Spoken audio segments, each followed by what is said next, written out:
The juvenile justice system, and we're talking to Judge Andrew AShookoff and Mr. Earl Jordan from the Metropolitan Juvenile Justice System.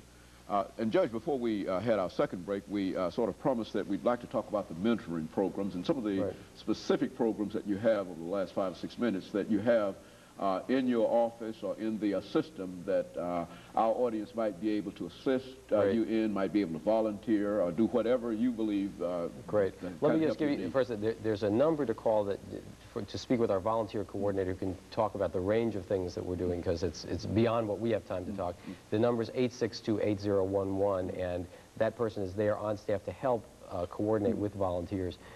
In terms of mentoring, we have programs that are focused on elementary school kids, the kids that Earl's working with, who need someone to help tutor, to help spend time with, to praise when they're doing well. There are excellent ways in which mentors can work with these kids.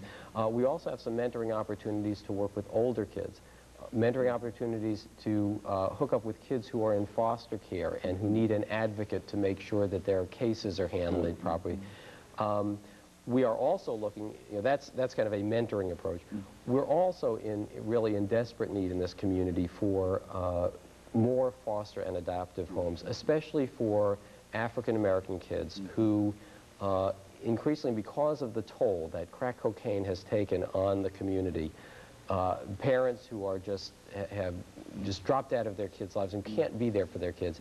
It is very important for children to be able to be raised in families, and we look to the biological family first. But if we can't do that, it's so important to have another family, a substitute family. And I am absolutely certain that within the congregations of our community, there are homes for these dependent and neglected children who need to be part of a family, and that's a very important need that we have. When we talked about community service work, one of the things we're looking for is opportunities for kids to do community service work to benefit neighborhoods, and also give them a chance to meet and work with adults in the community who we want them hanging out with. So if your church group or let's say your church group has a Habitat for Humanity project, we'd love to give you some free labor to help with that, or a cleanup, or some project that you would like help with. Part of it is to help the kids pay back for what they've done wrong. The other, though, is to help them get that feeling of connectedness with the neighborhood.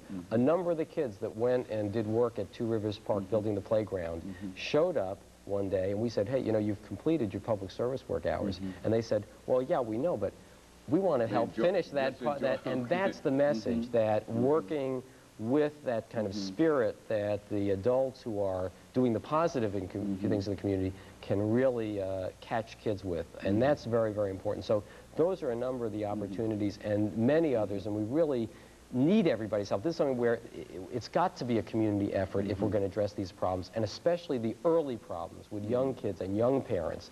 Those are things where everyone in the community